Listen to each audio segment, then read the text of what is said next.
It's very useless to have such a knowledge unless we can manifest it at the time of crisis. And the book that is authored by Sir is a clear exemplification of that particular thought process. So what are the traits and what leadership actually teaches us? And today we had a peer review committee at IIT Madras, and one of the biggest topics that was being discussed is today it is very difficult to find leaders for leading institutions, and that has become a very major issue. So how do we basically develop that leadership quality? And that actually has two important things. One is strengths, another is skills. And this book, through practical examples, have given very interesting anecdotes, interesting case studies, and also a practical guide for how we develop those strengths, what happens if you don't have those strengths, how do you develop those skills, and what happens if you don't have those skills. And finally ended with two annexures, very wonderful annexures. One annexure is on how do you evaluate leadership skills, a almost quantitative but qualitatively motivated but quantitatively summarizing framework, and also a framework of how you can evaluate the growing leadership skill within you. I think that's a very important summarizing annexure, sir. Thank you for bringing that up. So let me just look at, I'll just spend another 5 to 10 minutes in basically describing my understanding of what traits and what skills are, and whatever I have learned leading IIT Madras in the last 4.5 years, and what lessons that had taught me, and many things that reflect what is actually put in this very good book. The first one is traits can be basically divided into two parts. One is psychological, how you maintain your calm composure, be always smiling, though internally you may be boiling. Right? That's the first important thing. And the second thing is the execution traits. We have two DGPs here who have actually, every day morning, I am sure there is always an opportunity given to you, sirs, about to exhibit some of these very important traits, both from a psychological point and an execution point. Friends, if you look at psychological traits, I think we can classify it into 4 very important verticals. First is resilience.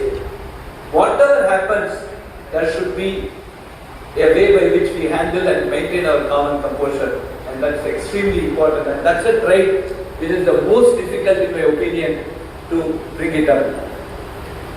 And so in Tamil we say, Adiyum Tangum Maharajan Kappal, right? And that's something that we need to always have within us. The second important thing is humility. I think humility takes you up several notches. You can handle very serious situations just by one factor, that we are humble and we are ready to listen, ready to understand the opposite points of view. Specifically, when I handle student issues, one thing I learned was I wanted to define youth. So can anybody in the audience define youth? You can put up your hands. Anybody can define youth? No one? No. I am scared of them. Definition of youth. Yes, sir, please.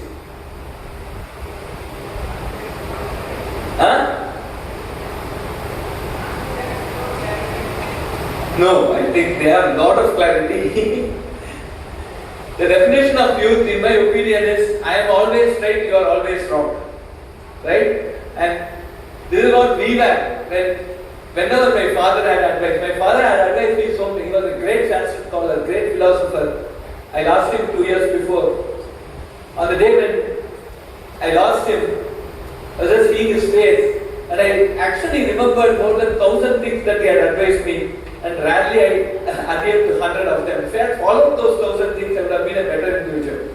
That's what I always feel, right? So, understanding the opposite party actually comes when you are humble, and that's very, very important, right?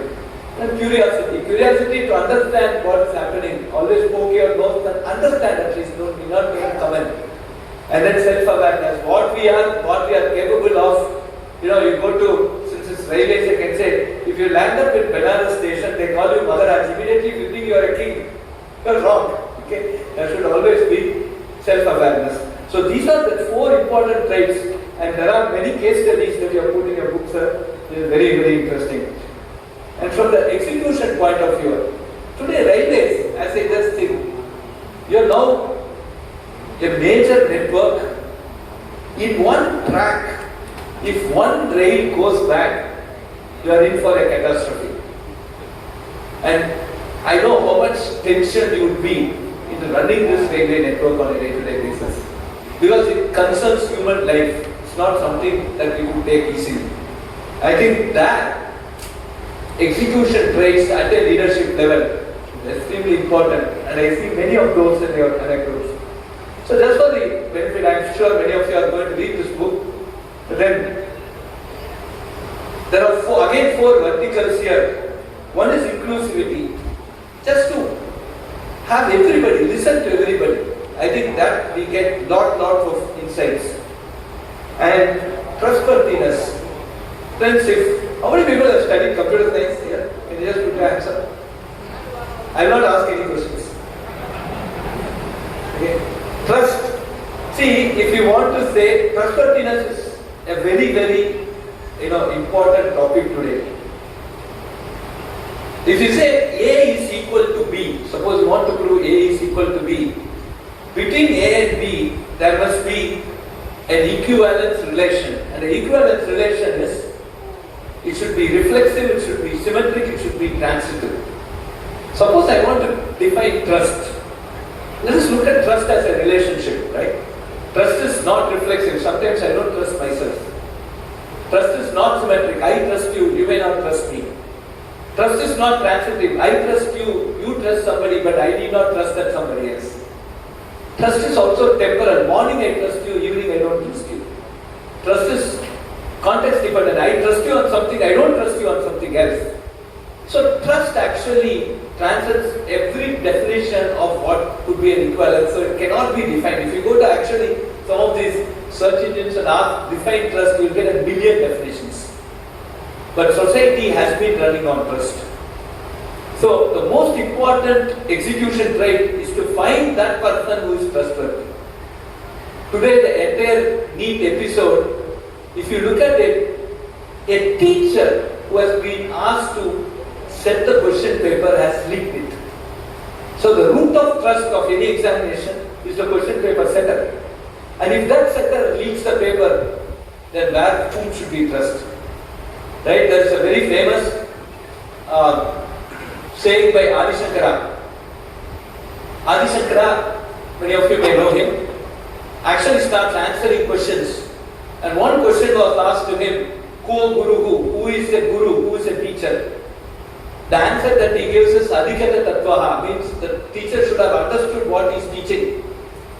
Shishya Hitaya Udyataha Satatam, means always he should be thinking about the welfare of the student. He should know everything, he should know what he is talking about, and she or he must know, always work for the welfare of the students. That is the definition of teacher in our great country, Bharat. And if that teacher actually leaks a question paper, we don't know what to do. So the root of trust is something. So in a large network like railways, you are trusting so many people so that there is no calamity there, right? And that's a very important execution trait. And I'm sure this book will give you patience. Patience is very, very important, especially in deep technology. I'm sure I had also looked at how Vande Bharat train has come, so many of you are involved in this. That actually came out of patience, and it's actually, if you want to travel to Bangalore, I hate to go by flight. I really want to go by Vande Bharat. So, congratulations to the entire railway.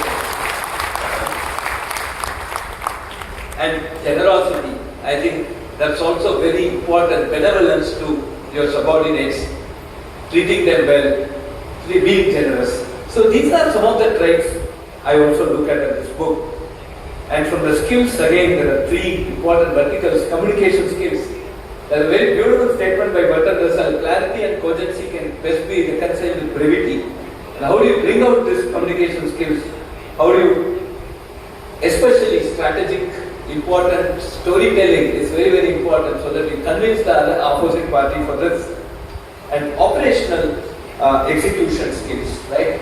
And in a large network like railways, operational execution becomes a very important leadership skill, specifically resource optimization. How do you have so much of labor, you have so much of stock, you have so much of raw materials. How do you partition, how do you allocate these resources so that you become an effective network? You solve the day-to-day problems, you address some of the grievances. So these are very important things. Process delegation itself is very important. Who to assign what process so that it gets successfully delivered. And very importantly, crisis management.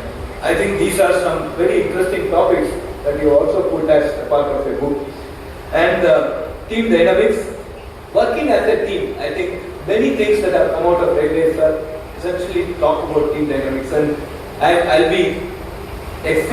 going to read that particular section where you are talking about identifying the talent, nurturing the talent, coaching them, mentorship, succession. All these are important leadership skills. I think all these put together will make a great leader. So I am sure this is going to be a Bible for railways in specific and in general public to have a look at this particular way of trying to develop leaders, assess their leadership skills, and progressively make them better leaders. And I'm sure every section or every vertical within your railways must look at this very interesting way by which you recruit, identify skills, you recruit more manpower, and develop that leadership skills so that at any point of time there should not be a succession gap.